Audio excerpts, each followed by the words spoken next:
Welcome back my YouTube channel Biobytes. आज मैं आप सबको अपने चैनल पर खुशामदीद कहती हूँ। बायोबाइट्स में बेटा आज जो है हम सेकेंड ईयर बायोलॉजी का फर्स्ट चैप्टर डिस्कस करने वाले हैं, जिसका नाम है होम्योस्टैसिस। तो आज इसकी वीडियो में हम होम्योस्टैसिस के टॉपिक को ब्रॉडली डिस्कवर करेंगे, जनरल वे में डिस्कवर करेंगे। आपको एक जनरल कॉन्सेप्ट मिल जाएगा इस वीडियो को देखने के बाद। बेसिकली होम्योस्टैसिस होता क्या है, हमारी बॉडी में इसका फंक्शन और रोल क्या है, इसकी एग्जाम्पल क्या है, और अगर ये डिसेबल हो जाए या अनबैलेंस हो जाए तो क्या क्या इसके नुकसानात हो सकते हैं। तो अगर आप एमडी कैट की तैयारी कर रहे हैं या वैसे कोई कम्पिटिटिव एग्जाम्स की तैयारी कर रहे हैं तो आज का इस लेक्चर आपका बड़ा ही इंपॉर्टेंट होने वाला है। बिकॉज हम जो है, मैं हमेशा ये बात करती हूँ कि हमारे बच्चों को जब रट्टा ना लगवाया जाए या बुक टू बुक महदूद ना किया जाए, बल्कि उनको एक सोच दी जाए, एक हुनर दिया जाए, एक स्किल दी जाए कि स्टार्टेड होम्योस्टैसिस बेसिकली ये है कि how your body keeps everything in balance, how your body keeps everything in balance। कैसे हमारी बॉडी हर चीज़ एक बैलेंस में, एक मतवाजी तौर पर रखती है, कैसे, क्या है इसके अंदर, अल्लाह ताला ने इसके अंदर कौन सा मैकेनिज़्म लगा दिया है कि हमारी बॉडी हर चीज़ को जो है वो बड़ा एक बैलेंस वे में रखती है। तो सबसे पहले हम इस वर्ड होम्योस्टैसिस को डिस्कस कर लेते हैं। ये एक ग्रीक वर्ड से निकला है। मैं आपको अच्छा ये रिकमेंड करूँगी कि आप लोग भी अपने नोट्स लेके बैठ जाएं और बनाना शुरू कर दें, बिकॉज मैं आपको बहुत सी ऐसी बातें बताऊंगी जो बुक में मौजूद नहीं है। तो ये ग्रीक वर्ड से निकला है, जिसका मतलब होता है होम्योस्टैसिस। बेसिकली बेटा ये होम्यो जो वर्ड है इसका मतलब होता है सिमिलैरिटी। क्या होता है? सिमिलैरिटी। एंड स्टैसिस का मतलब होता है स्टेबिलिटी। तो क्या मैंने बताया आपको, होम्यो का मतलब होता है सिमिलैरिटी और स्टैसिस का मतलब होता है स्टेबिलिटी। बेसिकली हमारी बॉडी कैसे जो है एक सिमिलर वे में हमारी बॉडी को स्टेबल और मतवाजी एक प्रोसेस में रखती है, एक स्टेट में रखती है, एक कंडीशन में रखती है। करें तो इसकी डेफिनेशन क्या दी गई है, पहले उसको डिस्कस कर लेते हैं, जो कि हमारा आज का नंबर 1 पॉइंट होगा। बुक ये कहती है कि homeostasis is a process by which body maintain the stable internal condition और environment despite the external fluctuation. तो आप डेफिनेशन लिख लेंगे जो कि बुक में दी गई होगी। क्या दी गई है कि बॉडी कीप्स या maintain stable internal condition, keep stable condition. इसके खिलाफ स्टेबल कंडीशन रखती है डिस्पाइट द एक्सटर्नल फ्लक्चुएशन। और मतलब सिंपल में मैं बताती हूँ मैं आपको। देखिए, होम्योस्टैसिस एक ऐसा अमल, एक ऐसे प्रोसेस का नाम है जिसमें हमारी बॉडी मेंटेन करती है एक स्टेबल इंटरनल कंडीशन और एक इन्वायरमेंट स्टेबल करती है despite the external fluctuation. For example देखिए, आपको समझ नहीं आया होगा जब तक मैं एग्जांपल नहीं दूंगी। फॉर एग्जांपल देखिए, हमारी जो बॉडी टेम्परेचर रखती है वो 37 डिग्री सेंटीग्रेड रखती है। और हाँ, एक बात याद रखें कि हमारी बॉडी सिर्फ 37 डिग्री नहीं रखती, बल्कि एक नैरो रेंज में रखती है, एक नैरो रेंज में। जब मैं एफएससी में थी तो मुझे एक मिसकॉन्सेप्शन ये था, और मैंने इवन सर से भी क्वेश्चन किया था कि तो सर ने कहा नहीं बेटा, हमारी बॉडी का टेम्परेचर कभी भी 37 नहीं होता, बल्कि एक नैरो रेंज में रहता है। याद रखिएगा, एक नैरो रेंज में रहता है हमारी बॉडी का टेम्परेचर। मतलब हमारी बॉडी जो है वो चाहती है कि बाहर जो मर्ज़ी होता रहे, मैं अपने ही स्टेट में रहूँ, अपनी ही कंडीशन में रहूँ, मुझे कोई डिस्टर्ब ना करे। यानी वो अपना टेम्परेचर एक नैरो रेंज में रखती है। वो कहती है कि मुझे कोई थोड़ा बहुत तब्दील तो कर सके, लेकिन अगर कोई बाहर का टेम्परेचर मुझे ज़्यादा तब्दील ना कर सके, इसलिए वो अपनी कंडीशंस को एक नैरो रेंज में रखती है। मतलब हमारे फॉर एग्जांपल आप समर्स के डेज आजकल, तो समर्स में बेचा ऐसे होता है कि हमारा बॉडी का टेम्परेचर होता है 37 डिग्री सेंटीग्रेड, जबकि बाहर 40 हो रहा है, इवन 45-50 तक जा रहे हैं टेम्परेचर, इतनी गर्मी हो रही है। ठीक है, तो हमारी बॉडी क्या करेगी, हमारी बॉडी स्वेटिंग शुरू कर देगी। क्या शुरू कर देगी? स्वेटिंग। स्वेटिंग किसे कहते हैं? पसीना आना। हमारी बॉडी स्वेटिंग शुरू कर देगी। क्यों शुरू कर देगी? क्योंकि वो अपना टेम्परेचर 37 के नैरो रेंज में मेंटेन करना चाहती है, जबकि बाहर 40, 45, 50, 60 जा रहा है, जो भी जा रहा है, लेकिन हमारी बॉडी क्या चाहती है, वो एक 37 रेंज में ही अपनी जो है वो रेंज, अपने टेम्परेचर को बैलेंस कर सके। स्वेटिंग में हो रहा है कि हमारी बॉडी का टेम्परेचर डाउन जा रहा है। ऐसा क्या हो रहा है स्वेटिंग में? देखिए, जब भी हमारी बॉडी स्वेट करती है, लाइक कोई हमारी बॉडी है, मैं एक बॉडी बना लेती हूँ, रफ बना लेते हैं, लाइक हमारी बॉडी है ये। हमारी बॉडी क्या करती है, जब बहुत ज़्यादा समर धूप आ रही है तो हमारी बॉडी क्या करती है, जब इसमें से हीट इसकी बॉडी के अंदर पेनिट्रेट करती है तो बॉडी का टेम्परेचर बहुत ज़्यादा होता है। और हमें पता है कि पानी के अंदर ही कैपेसिटी होती है कि वो ज़्यादा से ज़्यादा हीट को एब्जॉर्ब कर सकती है। जैसे ही वो ज़्यादा से ज़्यादा हीट को बेटा एब्जॉर्ब करेगी, अब वो पानी का टेम्परेचर ज़्यादा हो जाएगा और अब वो ज़्यादा वाला टेम्परेचर बॉडी क्या करेगी, इवापोरेट कर देगी, बॉडी से क्या कर देगी, पसीने की शक्ल में हमारी स्किन के अंदर पोर्स होते हैं जिसमें स्वेट ग्लैंड्स होते हैं। क्या होते हैं? स्वेट ग्लैंड्स होते हैं। वो स्वेट ग्लैंड्स जो हैं वो हाई टेम्परेचर वाटर को हमारी बॉडी से बाहर निकाल देंगे और हमारी बॉडी का टेम्परेचर एक स्टेबल कंडीशन में मेंटेन हो जाएगा। और अगर ये होम्योस्टेसिस ना हो तो हम जिंदा ना रह सके, इसलिए homeostasis keep us alive and healthy. So यही होम्योस्टेसिस है जो हमें अलाइव भी रखती है और हेल्दी भी रखती है। सो बेटा हमने क्या देखा, होम्योस्टेसिस हमारी एक सेंट्रल रिक्वायरमेंट है। होम्योस्टेसिस क्या हमारी एक सेंट्रल रिक्वायरमेंट है हमारी, ठीक है। होम्योस्टेसिस हमारी सेंट्रल रिक्वायरमेंट है। फॉर एग्जांपल हम स्वेट करते हैं to cool down when it's hot outside, और हम शिवर करते हैं to warm up when it's cold outside. मतलब हम क्या करते हैं, हम बेसिकली दो मैकेनिज्म प्रोसेस करते हैं। जब टेम्परेचर की बात आती है हम या तो करते हैं स्वेटिंग, कब करते हैं, when it's hot outside, when it's hot outside. Hot outside तो हम क्या करना शुरू कर देते हैं, हमारी बॉडी जो वो स्वेटी प्रोड्यूस करती है, जो कि उसमें नमक भी होती है और एक हाई टेम्परेचर वाटर हमारे बॉडी से रिलीज हो जाता है। या फिर हमारी बॉडी क्या करती है, हमारी बॉडी शिवरिंग स्टार्ट कर देती है। क्यों शिवरिंग स्टार्ट कर देती है? To warm up when it's cold outside. अच्छा, हमने ये स्टडी किया भाई कैसे पसीना कैसे हमारी बॉडी के टेम्परेचर को लो कर देता है। हमने ये बताया कि मैम जब भी हीट बाहर बहुत ज़्यादा है हमारी बॉडी उस हीट को पेनिट्रेट करेगी। जब हमारी बॉडी उस हीट को पेनिट्रेट करेगी तो हमारा जो हमारी बॉडी में जो वाटर होगा, हमें पता है कि बॉडी के अंदर कैपेसिटी होती है कि वो ज़्यादा से ज़्यादा टेम्परेचर को क्या कर सकता है, एब्जॉर्ब कर सकता है। सो हमारी बॉडी में जो वाटर होगा वो हुआ है उसको एब्जॉर्ब करना शुरू कर देगा।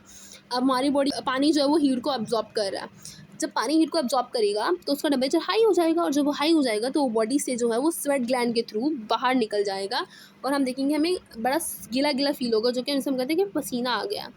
सो इस तरह से हमारी बॉडी जो है वो high temperature molecule, high temperature water molecule को बाहर निकाल देती है, और जो उसके पास बकाया मॉलिक्यूल रह जाते हैं उनका टेम्परेचर लो होता है बाहर। फॉर एग्जांपल टेम्परेचर जो वो बहुत ज़्यादा जो है वो क्या है, ठंडा है, और हमारी बॉडी को इस वक्त क्या चाहिए, हीट चाहिए हमारी, क्योंकि हमारी बॉडी बाहर -1 है, -2 है, 0 है, 16 है, जो भी है हमारी बॉडी को फ़र्क नहीं पड़ता। हमारी बॉडी कहेगी कि मुझे तो क्या मेंटेन करना है, 37 डिग्री सेंटीग्रेड मेंटेन करना है।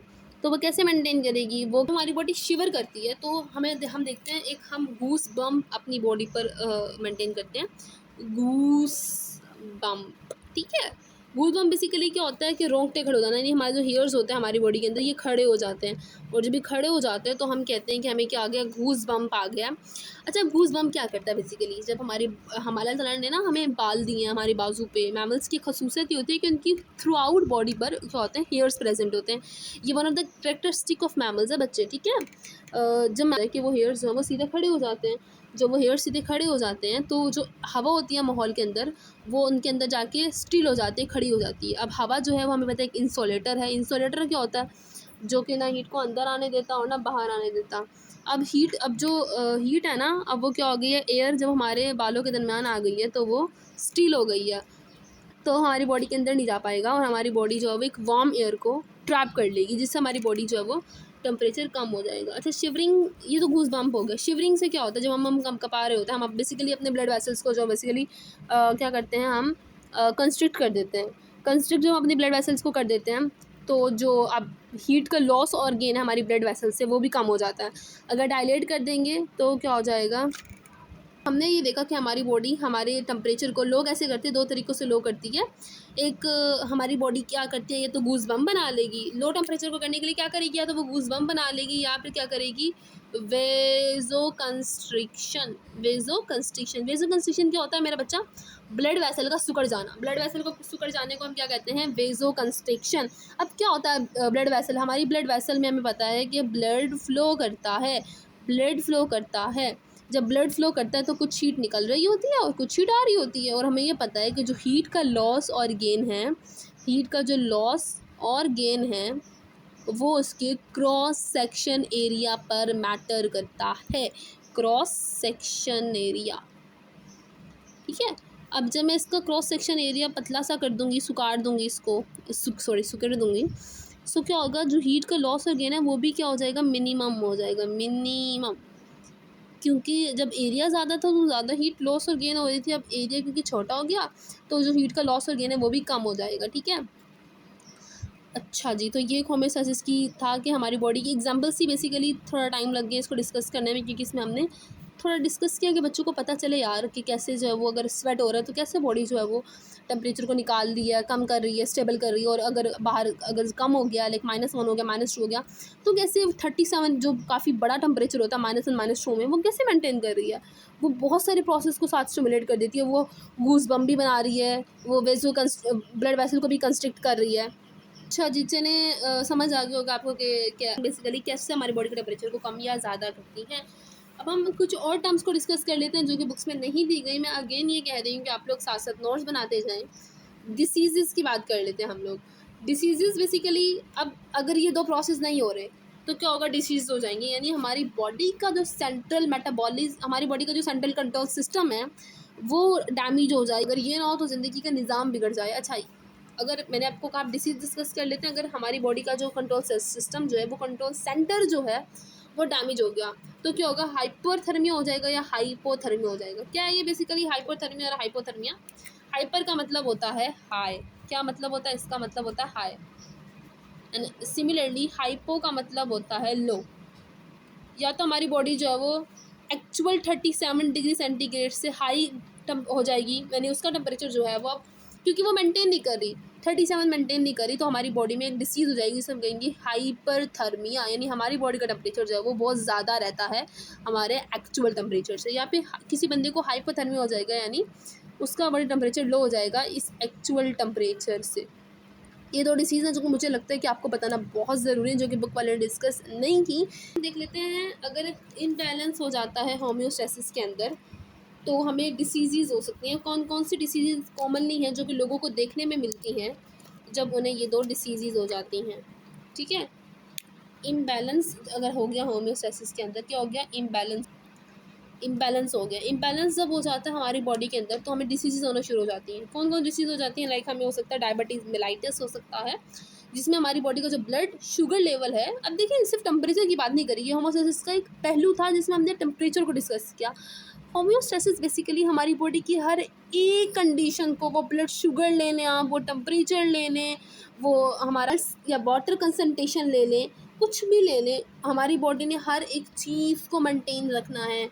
वो ब्लड की पीएच को हो गया या कुछ भी हो गया, हमारी बॉडी क्या करना है, उसका काम बस मेंटेनेंस है। अब उसने कैसे मेंटेन करना है, it is up to them.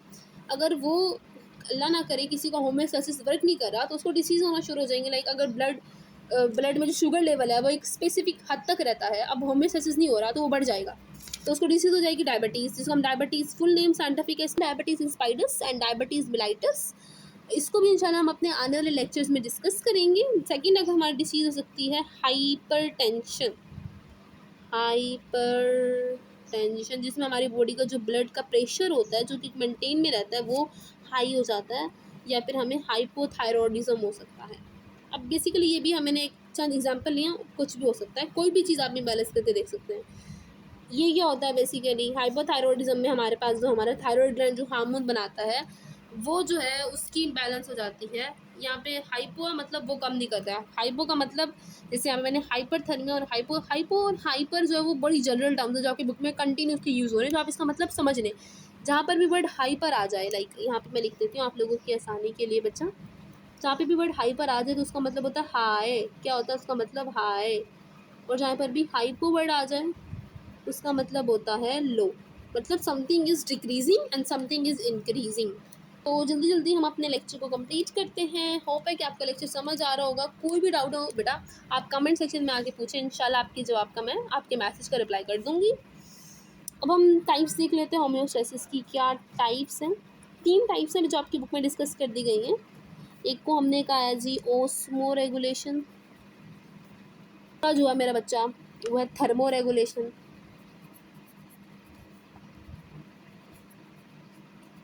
और तीसरा जो है वो है एक्सक्रीशन। इसको अभी आपकी बुक ने जो पूरी चैप्टर जो है वो इन तीनों को ही कंटेन कर रहा है। पूरा चैप्टर अब इन तीनों पे जाएगा, आपको वो अलग बहुत एग्जांपल के साथ बताएगा कि ऑस्मो रेगुलेशन क्या, फिर एनिमल्स में बताएगा, फिर प्लांट में बताएगा, फिर थर्मो रेगुलेशन बताएगा, फिर एक्सक्रीशन बताएगा, जिसमें हम किडनी को भी डिस्कस करेंगे। जिसके इन 3 टाइप्स को लेकर चल रहा है और इंशाल्लाह आपको ये मैं आने वाले लेक्चर्स में एक्सप्लेन कर दूँगी। अभी हम जनरल वे में सिर्फ और सिर्फ फर्स्ट पेजेस को डिस्कस कर रहे हैं, ताकि बच्चों को एक जनरल कॉन्सेप्ट आ जाए कि उसने पूरे चैप्टर में थ्रू आउट क्या पढ़ना है और होम्योस्टैसिस क्या होती है। अगेन बता रही हूँ, होम्योस्टैसिस स्टेबिलिटी या तो होम्योस्टैसिस बेसिकली आप अगर दूसरा वर्ड इसके लिए यूज़ करना चाहेंगे तो वो बैलेंस ही होगा, कि ये बेसिकली बैलेंसिंग है। और वो बैलेंसिंग टेम्परेचर का हो, अगेन पीएच का हो, अगेन ब्लड का शुगर का हो, ब्लड प्रेशर का हो, कुछ भी हो हमारी बॉडी में सिर्फ बैलेंस करना है, अपनी बॉडी को, अपनी बॉडी कंडीशन को एक बैलेंस स्टेट में रखना है। ठीक है, अब लास्ट कुछ पॉइंट्स रह गए हैं, उसको फटाफट से डिस्कस कर लेते हैं। वो है बेसिकली ऑस्मो रेगुलेशन क्या होता है, थर्मो रेगुलेशन क्या होता है, एक्सक्रीशन क्या होता है। लेकिन अभी हम सिर्फ डेफिनेशंस देख लेते हैं कि बेसिकली होता क्या है। अगर मैं ऑस्मो रेगुलेशन की बात करूं,